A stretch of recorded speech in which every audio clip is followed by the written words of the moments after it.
Halo para pecinta film, selamat datang. Jadi di sini gue bakal menceritakan film-film paling keren yang pernah gue tonton.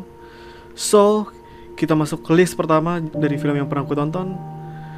Jadi film ini berjudul Recto Verso. Film ini dari Indonesia. Film ini mempunyai rating sejumlah 7,2 di IMDb. Tapi menurut gue rating dari film ini tuh 10. Karena apa? Karena ceritanya itu sangat menurut gue tuh sangat menarik banget dan beda banget dari yang lain. So, buat kalian yang belum nonton film ini, wajib banget sih buat nonton film ini. Selain itu, ada yang unik dari film ini, yaitu jenis film ini yaitu jenisnya omnibus film. Apa sih omnibus film itu? Jadi omnibus film itu gabungan dari film-film pendek yang menjadi satu film besar.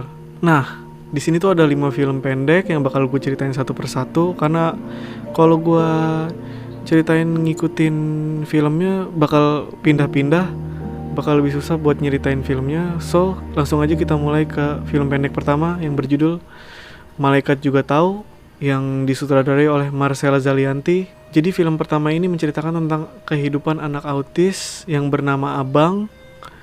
Nah, di sini tuh kita bakal dibuat bingung gitu. Gimana sih kisah romantis dari seorang anak autis gitu? Gak pernah kebayang sebelumnya gitu maksudnya kan. Gue pun gak pernah berpikir sebelumnya tentang kisah percintaan anak autis gitu kan. Di sini diceritain kalau si Abang ini tinggal sama ibunya. Nah, ibunya tuh punya kos-kosan gitu. Si Abang ini tinggal di rumah berdua sama ibunya bersama penghuni kos lainnya. Di sini dia bertemu sama si Lea. Nah, Lea ini perempuan yang bakal menjadi cinta sejatinya si Abang. Nah, bagaimana dia bisa menjadi cinta sejatinya Abang? Kita langsung aja ya mulai ceritanya. Nah, Abang ini punya kebiasaan yang unik.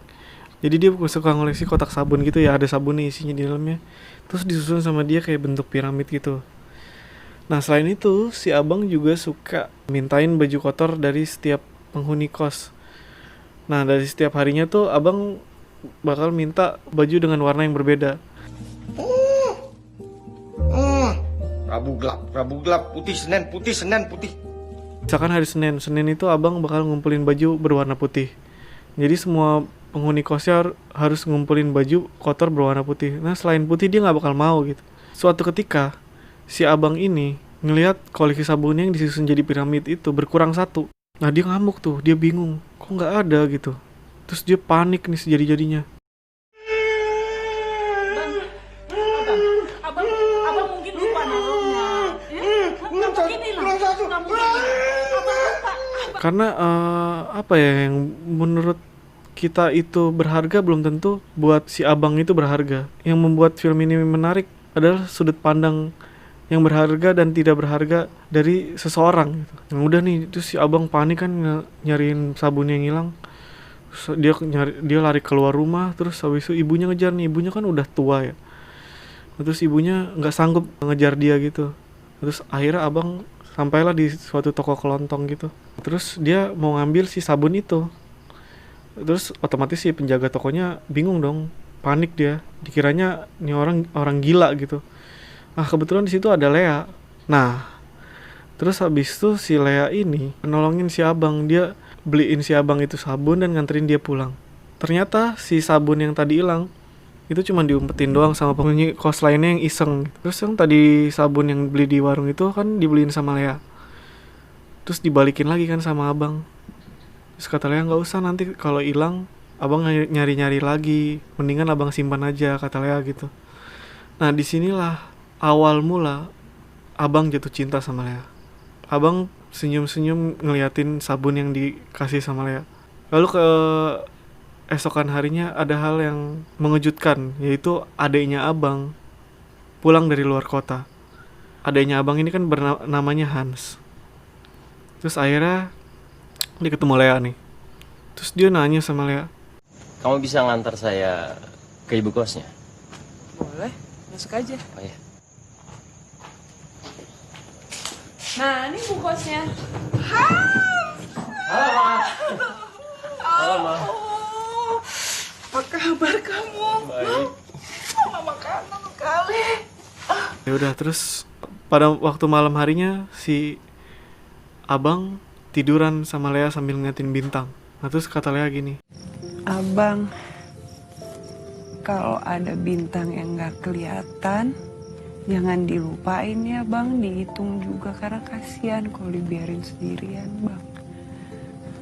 Tuh ada yang gak kelihatan satu bang, dihitung bang nih. Satu. terus si Hans ngasih hadiah sama abang. Nah terus si abang lagi nulis sesuatu gitu di kertas, jadi nggak peduli tuh dikasih hadiah. Terus habis itu si kertas itu ditaruh di kotak surat yang ada di kamarnya. Nah, jadi tuh abang punya kotak surat gitu, dia setiap dia nulis nanti ibunya baca gitu. Terus ibunya baca nih kertas yang dia tulis, ibunya kayak shock gitu kan. Nah tapi belum dikasih tahu nih kenapa gitu kan. Keesokan harinya si Lea berangkat kantor nih. Nah kebetulan si Hans juga mau berangkat kantor. Terus si Hans ngajak si Lea bareng. Pada awalnya Lea nggak mikir ada apa-apa gitu. Terus pas Lea sudah sampai di kantor, si Hans ngechat si Lea. Terus katanya ngajakin besok bareng lagi gitu. Nah di sini mulai kelihatan kalau si Hans ternyata juga suka sama Lea. Udah mulai nih di sini kisah yang complicatednya udah mulai terjadi gitu, kisah cinta complicated ya. Udah nih terus habis itu pada waktu malam harinya si Lea tiduran lagi sambil ngeliatin langit sama abang. Terus si Hans ngeliatin mereka berdua gitu. Terus si Hans kelihatannya tuh kayak seneng banget gitu, kok ada orang yang baik sama abangnya gitu. Ada yang mau ngobrol gitu sama abangnya. Terus abis itu dia kayak seneng banget gitu lah ngeliatinnya. Tapi dia nggak tahu kalau abang tuh suka sama Lea. Kebesokannya si Hans jalan sama si Lea kayak ngedate gitu. Nah terus si abang malam-malam nggak ngeliatin bintang sama Lea lagi kan, dia kayak sedih gitu. Tadi kan si Lea jalan sama Hans, pas pulang dia ciuman di mobil, mereka berdua ciuman di mobil. Terus ibunya ngeliat gitu kan. Nah terus akhirnya ibunya tahu dong kedua orang anaknya cinta sama satu perempuan yang sama gitu. Dari situ dia kayak bingung gitu. Terus akhirnya ibunya nyamperin ke kamar Lea. Terus dia bilang sama Lea, ini pasti kedengarannya aneh. Abang dan Hans dua-duanya anak bunda. Tapi kalau bunda ditanya siapa yang paling tulus ke kamu, bunda akan jawab, abang.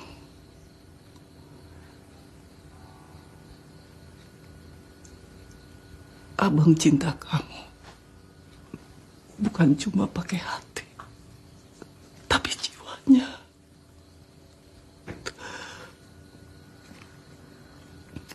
Bukan rayuan, tapi kenyataan.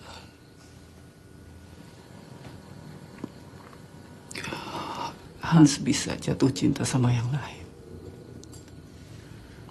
tapi abang gak mungkin.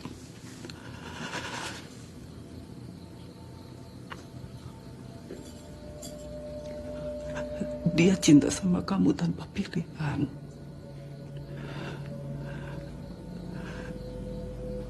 Seumur hidup.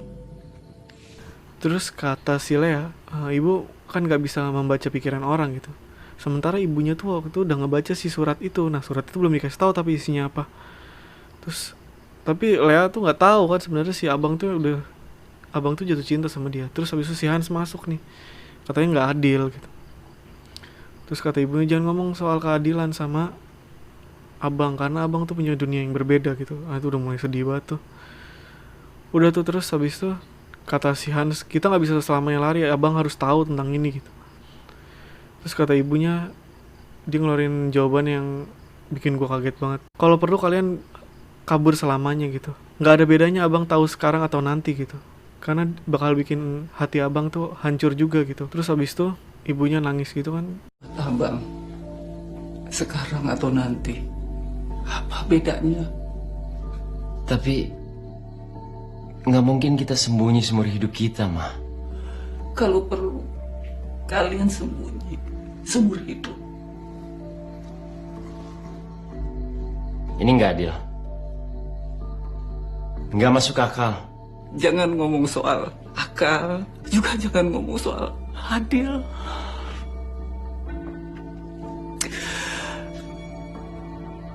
Aturan kamu, aturan kita, itu tidak berlaku untuk abang. Ya udah. Hans, kamu tidak tinggal di sini. Mama yang di sini. Mama kenal dia. Kamu sendiri kenal dia, Lea. Kamu ngerti kan, Lea? Esokan harinya, abang mintain baju kotor seperti biasa kan. Nah, pas dia minta ke kamarnya Lea, diketok gitu. Kamarnya kosong. Terus si abang ke dalam nyariin gitu. Dia kayak shock banget itu ngelihat kamar itu kosong. Gimana ya, kayak kehilangan sesuatu yang paling berharga di hidupnya gitu. Kayak dia bingung banget. Setelah itu dia nangis. Dia nangis jadi-jadinya, dia nangis. Dia ngamuk, dia teriak-teriak, dia ngancur-ngancurin barang. Dia ngelempar sabunnya ke kaca sampai pecah. Terus akhirnya dia nangis di pelukan ibunya. Terus adegan pindah ke Lea yang pindah rumah sama Hans. Nah di situ Lea membuka surat yang berisikan kertas yang ditulis sama si abang tadi yang dibaca sama ibunya. 100 sempurna. Kamu 1 lebih sempurna. Gila. Dia tuh bisa menuliskan hal yang indah gitu buat Lea. Dia nganggep Lea itu lebih dari kata sempurna.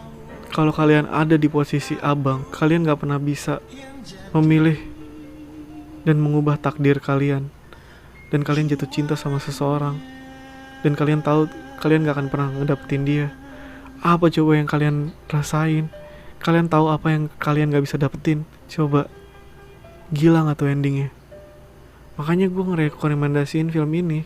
Ini loh yang gue bilang. Maksudnya gimana seorang yang punya dunia yang berbeda dengan kita tapi bisa menuliskan hal seindah itu gitu. Itu baru film pertama. Masih ada 4 film lainnya. So, sampai bertemu di lanjutan film ini. Oh ya, jangan lupa ya, like video ini dan subscribe video ini. Kalau kalian tahu ada film keren yang harus gue bahas, tulis aja di kolom komentar ya. Oke, sampai jumpa.